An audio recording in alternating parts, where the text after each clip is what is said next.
नमः शिवाय। हर हर महादेव। श्री शिवाय नमस्तुभ्यम। जय श्री कृष्णा। स्वागत है आपका आपके चैनल साईं राधा चैनल में। तो चलिए आज हम जानते हैं कि जन्माष्टमी की व्रत कथा सुनते हैं। तो चलिए, इस स्कंद पुराण के मतानुसार जो भी व्यक्ति जानकर भी कृष्ण जन्माष्टमी का व्रत को नहीं करता है, वे मनुष्य जंगल में सर्प और व्याघ्र होता है। ब्रह्म पुराण का कथन है कि कलयुग में भाद्रपद मास के कृष्ण पक्ष की अष्टमी में 28वें युग में देवकी के पुत्र श्री कृष्ण उत्पन्न हुए थे। यदि दिन या रात में कला मात्र भी रोहिणी न हो तो विशेषकर चंद्रमा से मिली हुई रात्रि में इस व्रत को करे। भविष्य पुराण का वचन है, श्रावण मास के शुक्ल पक्ष में कृष्ण जन्माष्टमी व्रत को जो मनुष्य नहीं करता है वे क्रूर राक्षस होता है। केवल अष्टमी तिथि में ही उपवास करना कहा जाता है। यदि वही तिथि रोहिणी नक्षत्र से युक्त हो तो जयंती नाम से संबोधित की जाएगी। वही पुराण का वचन है, श्री कृष्ण की जन्माष्टमी में यदि एक कला भी रोहिणी नक्षत्र हो तो उसको जयंती नाम से ही संबोधित किया जाएगा। अतः उसमें प्रयत्न से उपवास करना चाहिए। कथा सुनिए। इंद्र ने कहा, हे ब्रह्मपुत्र, हे मुनियों में श्रेष्ठ, सभी शास्त्रों के ज्ञाता, हे देव, व्रतों में उत्तम उस व्रत को बताइए जिस व्रत से मनुष्य को मुक्ति लाभ प्राप्त हो, तथा हे ब्राह्मण, उस व्रत से प्राणियों को भोग व मोक्ष भी प्राप्त हो जाए। इंद्र की बातों को सुनकर नारद जी ने कहा, त्रेता युग के अंत में और द्वापर युग के प्रारंभ समय में कंस नाम का एक अत्यंत पापी दैत्य था। उस दुष्ट व नीच कर्मी दुराचारी कंस की देवकी नाम की एक सुंदर बहन थी। देवकी के गर्भ से उत्पन्न 8वां पुत्र कंस का वध करेगा। नारद जी की बातें सुनकर इंद्र ने कहा, हे महामते, उस दुराचारी कंस की कथा का विस्तार पूर्वक वर्णन कीजिए। क्या यह संभव है कि देवकी के गर्भ से उत्पन्न 8वां पुत्र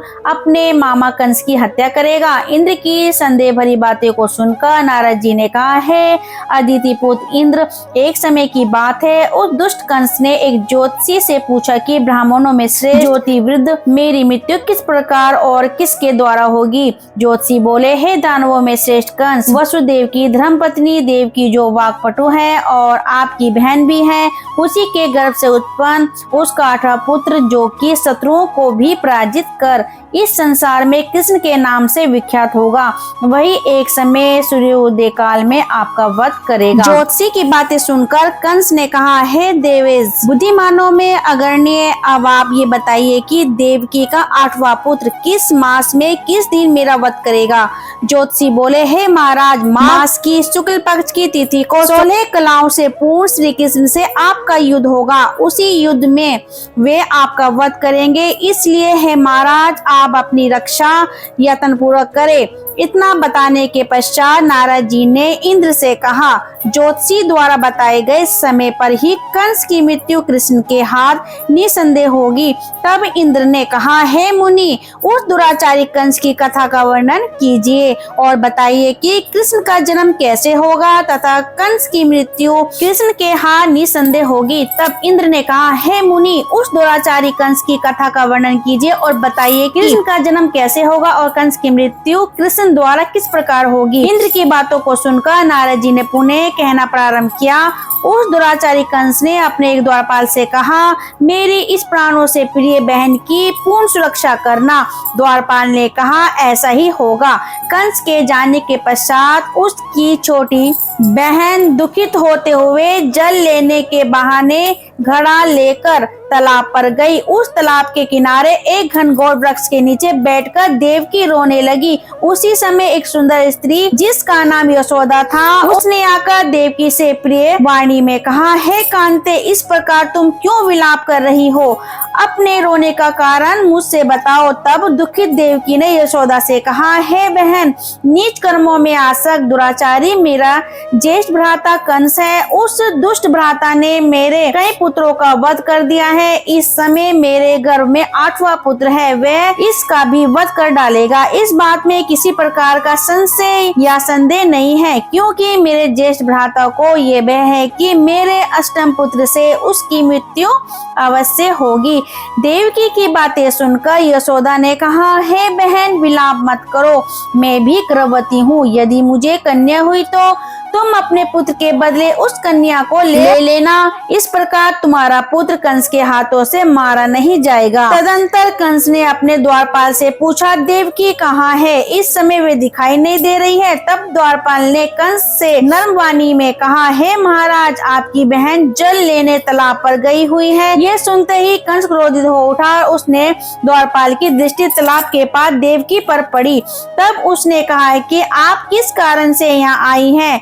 उसकी बातें सुनकर देवकी ने कहा कि मेरे गृह में जल नहीं था, जिसे लेने में जलाशय पर आई हूँ। इसके पश्चात देवकी अपने गृह की ओर चली गई। कंस ने पुनः द्वारपाल से कहा कि इस गृह में मेरी बहन की तुम पूर्णतः रक्षा करो। अब कंस को इतना भय लगने लगा कि गृह के भीतर दरवाजों में विशाल ताले बंद करवा दिए और दरवाजे के बाहर दैत्यों और राक्षसों को पहरेदारी के लिए नियुक्त कर दिया। कंस हर प्रकार से अपने प्राणों को बचाने के प्रयास कर रहा था। एक समय सिंह राशि के सूर्य में आकाश मंडल में जलाधारी मेघों ने अपना प्रभुत्व स्थापित किया। भादो मास की पक्ष की अष्टमी तिथि को घनघोर अर्धरात्रि थी। उस समय चंद्रमा भी वृष राशि में था। रोहिणी नक्षत्र बुधवार के दिन सौभाग्य योग से संयुक्त चंद्रमा के आधी रात में उदय होने पर आधी रात के उत्तर एक घड़ी जब हो जाए तो श्रुति स्मृति पुराणोक्त फल निसंदेह प्राप्त होता है। इस प्रकार बताते हुए नारद जी ने इंद्र से कहा, ऐसे विजय नामक शुभ मुहूर्त में श्री कृष्ण का जन्म हुआ और श्री कृष्ण के प्रभाव से ही उसी क्षण बंदी गृह के दरवाजे स्वयं खुल गए। द्वार पर पहरा देने वाले पहरेदार राक्षस सभी मूर्छित हो गए।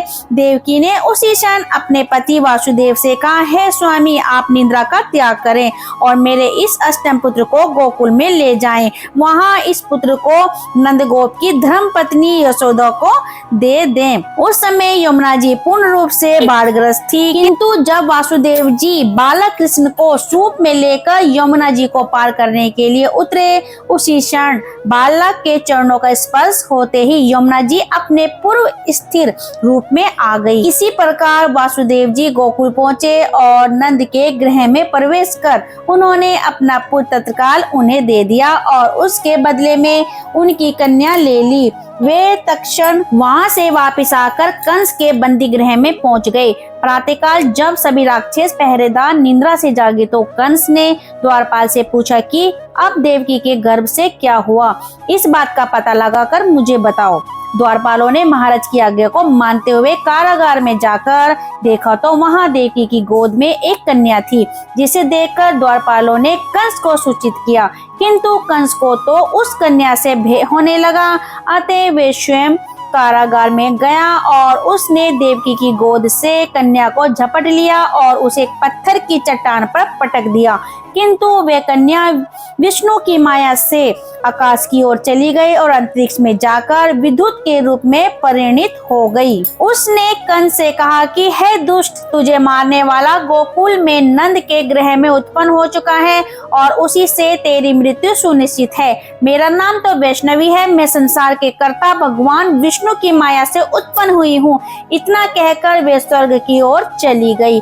उस आकाशवाणी को सुनकर कंस क्रोधित हो उठा। उसने नंद जी के गृह में पूतना राक्षसी को कृष्ण का वध करने के लिए भेजा, किंतु जब वे राक्षसी कृष्ण को स्तनपान कराने लगी तो कृष्ण ने उसके स्तन से उसके प्राणों को खींच लिया और वे राक्षसी कृष्ण कहते हुए मृत्यु को प्राप्त हुई। जब कंस को पूतना की मृत्यु का समाचार प्राप्त हुआ तो उसने कृष्ण का वध करने के लिए क्रम से केसी नामक दैत्य को अश्व के रूप में, उसके पश्चात अरिष्ट नामक दैत्य को बैल के रूप में भेजा, किंतु ये दोनों भी कृष्ण के हाथों मृत्यु को प्राप्त हुए। इसके पश्चात कंस ने कालाख्य नामक दैत्य को कौवे के रूप में भेजा, किंतु वे भी कृष्ण के हाथों मारा गया। अपने बलवान राक्षसों की मृत्यु के आघात से कंस अत्यधिक भयभीत हो गया। उसने द्वारपालों को आज्ञा दी कि नंद को तत्काल मेरे समक्ष उपस्थित करो। द्वारपाल नंद को लेकर जब उपस्थित हुए तो तब कंस ने नंद जी से कहा कि यदि तुम अपने प्राणों को बचाना चाहते हो तो पारिजात के पुष्प ले आओ और यदि तुम नहीं ला पाए तो तुम्हारा वध निश्चित है। कंस की बातों को सुनकर नंद ने ऐसा ही होगा कहा और अपने गृह की ओर चले गए। घर आकर उन्होंने संपूर्ण वृत्तांत अपनी पत्नी यशोदा को सुनाया, जिसे श्री कृष्ण भी सुन रहे थे। एक दिन श्री कृष्ण अपने मित्रों के साथ यमुना नदी के किनारे गेंद खेल रहे थे और अचानक स्वयं ने ही गेंद को यमुना में फेंक दिया। यमुना में गेंद फेंकने का मुख्य उद्देश्य यही था कि वे किसी प्रकार पारिजात पुष्पों को ले आए, अतः वे कंदम के वृक्ष पर चढ़कर यमुना में कूद पड़े। कृष्ण के यमुना में कूदने का समाचार श्रीधर नामक गोपाल ने यशोदा को सुनाया। ये सुनकर यशोदा भागती हुई यमुना नदी के किनारे आ पहुंची और उसने यमुना नदी की प्रार्थना करते हुए कहा, हे यमुना, यदि मैं बालों को देखूं तो भाद्रपद मास की रोहिणी युक्त अष्टमी का व्रत अवश्य करूंगी, क्योंकि दया, दान, सज्जन प्राणी, ब्राह्मण कुल में जन्म, रोहिणी युक्त अष्टमी, गंगा जल एकादशी, गया श्राद्ध, रोहिणी व्रत, ये सभी दुर्लभ हैं। हजारों अश्वमेध यज्ञ, सहस्त्रों राष्ट्रीय यज्ञ, दान, तीर्थ और व्रत करने से जो फल प्राप्त होता है वे सब कृष्ण जन्माष्टमी के व्रत को करने से प्राप्त हो जाता है। ये बात नारद ऋषि ने इंद्र से कही। इंद्र ने कहा, हे मुनियों में श्रेष्ठ नारद, यमुना नदी में कूदने के बाद उस बाल रूपी कृष्ण ने पाताल में जाकर क्या किया, यह संपूर्ण वृत्तांत भी बताइए। नारद ने कहा, हे इंद्र, पाताल में उस बालक से नागराज की पत्नी ने कहा कि तुम यहाँ क्या कर रहे हो, कहाँ से आए हो और यहाँ आने का क्या प्रयोजन है। नाग पत्नी बोली, है कृष्ण, तूने धृत क्रीड़ा की है जिसमें अपना समस्त धन हार गया है। यदि ये बात ठीक है तो कंकड़, मुकुट और मणियों का हार लेकर अपने घरे में चले जाओ, क्योंकि इस समय मेरे स्वामी शयन कर रहे हैं। यदि वे उठ गए तो वे तुम्हारा भक्षण कर जाएंगे। नाग पत्नी की बातें सुनकर कृष्ण ने कहा, हे कांते, मैं किस प्रयोजन से यहाँ आया हूँ वे वृत्तांत में तुम्हें बताता हूँ। समझ लो, मैं कालिया नाग के मस्तक को कंस के साथ द्रुत में हार चुका हूँ और वही लेने यहाँ आया हूँ। बालक कृष्ण की इस बात को सुनकर नागपति अत्यंत क्रोधित हो उठी और उसने अपने सोवे पति को उठाते हुए उससे कहा, हे स्वामी, आपके घर ये शत्रु आया है, अतः आप इसका हनन कीजिए। अपनी स्वाभिमानी की बातों को सुनकर कालिया नाग निद्रा अवस्था से जाग पड़ा और बालक कृष्णा से युद्ध करने लगा। इस युद्ध में कृष्णा को मूर्छा आ गई। उसी मूर्छा को दूर करने के लिए उन्होंने गरुड़ का स्मरण किया। स्मरण होते ही गरुड़ वहां आ गया। श्री कृष्ण अब गरुड़ पर चढ़कर कालिया नाग से युद्ध करने लगे और उन्होंने कालिया नाग को युद्ध में पराजित कर दिया। अब कालिया नाग ने भली भांति जान लिया था कि मैं जिनसे युद्ध कर रहा हूँ वे भगवान विष्णु के अवतार श्री कृष्ण ही है। अतः उन्होंने कृष्ण के चरणों में साष्टांग प्रणाम किया और पारिजात से उत्पन्न बहुत से पुष्पों को मुकुट में रखकर कृष्ण को भेंट किया। जब कृष्ण चलने को हुए तब कालिया नाग की पत्नी ने कहा, हे स्वामी, मैं कृष्ण को नहीं जान पाई। हे जनार्दन, मंत्र रहित, क्रिया रहित, भक्ति भाव रहित मेरी रक्षा कीजिए। हे प्रभु, मेरे स्वामी, मुझे वापस दे दें। तब श्री कृष्ण ने कहा, हे सपिणी दैत्यों में से जो सबसे बलवान है, उस कंस के सामने मैं तेरे पति को ले जाकर छोड़ दूंगा, अन्यथा तुम अपने गृह को चली जाओ। अब श्री कृष्ण कालिया नाग के फन पर नृत्य करते हुए यमुना के ऊपर आ गए। तदंतर कालिया की फुंकार से तीनों लोग कंपायमान हो गए। अब कृष्ण कंस की मथुरा नगरी को चल दिए। वहाँ कमल पुष्पों को देखकर यमुना के मध्य जलाशय में वे कालिया सरबीत चला गया। इधर कंस भी विस्मित हो गया और तथा कृष्ण प्रशंसित होकर गोकुल लौट आए। उनके गोकुल आने पर उनकी माता यशोदा ने विभिन्न प्रकार के उत्सव किए। अब इंद्र ने नारद जी से पूछा, हे महामुने, संसार के प्राणी बालक श्री कृष्ण के आने पर अत्यधिक आनंदित हुए। आखिर श्री कृष्ण ने क्या क्या चरित्र किया, वह सभी आप मुझे बताने की कृपा करें। नारद ने इंद्र से कहा, मन को हरने वाला मथुरा नगर यमुना नदी के दक्षिण भाग में स्थित है। वहाँ कंस का महाबलशाली भाई चाणूर रहता था। उस चाणूर से श्री कृष्ण के मल्ल युद्ध की घोषणा की गई। हे इंद्र, कृष्ण एवं चाणूर का मल्ल युद्ध अत्यंत आश्चर्यजनक था। चाणूर की अपेक्षा कृष्ण बाल रूप में थे। मेरी शंख और मृदंग के शब्दों के साथ कंस और केसी इस युद्ध को मथुरा की जनसभा के मध्य में देख रहे थे। श्री कृष्ण ने अपने पैरों को चाणूर के गले में फंसाकर उसका वध कर दिया। चाणूर की मृत्यु के पश्चात उसका मल्ल युद्ध केसी के साथ हुआ। अंत में केसी भी युद्ध में कृष्ण के द्वारा मारा गया। केसी के मृत्यु उपरांत मल्ल युद्ध देख रहे सभी प्राणी श्री कृष्ण की जय जयकार करने लगे। बालक कृष्ण द्वारा चाणूर और केसी का वध होना कंस के लिए अत्यंत हृदय विदारक था।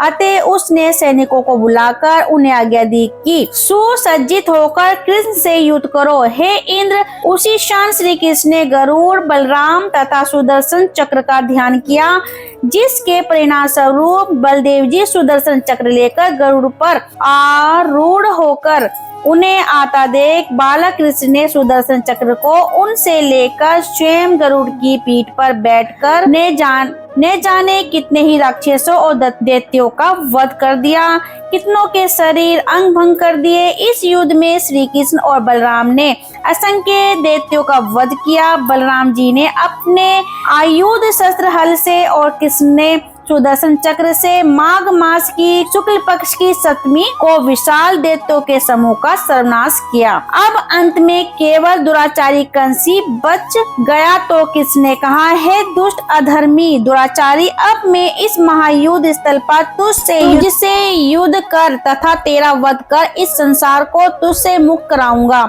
यह कहते हुए श्री कृष्ण ने उसके केसों को पकड़ लिया और कंस को घुमाकर पृथ्वी पर पटक दिया, जिससे वे मृत्यु को प्राप्त हुआ। कंस के मरने पर देवताओं ने शंख घोष व पुष्प वृष्टि की। वहां उपस्थित समुदाय श्री कृष्ण की जय जयकार कर रहा था। कंस की मृत्यु पर नंद, देवकी, वसुदेव और यशोदा और इस संसार के सभी प्राणियों ने हर्ष पर्व मनाया। तो अब यहीं पे कथा समाप्त होती है। आशा करती हूँ कि आप इस कथा को सुनकर जन्माष्टमी के दिन श्री कृष्ण जी का आशीर्वाद अवश्य प्राप्त कर पाएंगे। और प्रिय भक्तों, यदि आपको श्री कृष्ण जी की ये कथा सुनने का सौभाग्य मिला होगा तो आप हमारे इस वीडियो को लाइक शेयर कमेंट अवश्य करेंगे और बेल आइकन को अवश्य दबाएंगे। अब मिलते हैं अगली जानकारी के साथ, तब तक के लिए नमस्कार, बाय बाय, जय श्री कृष्ण।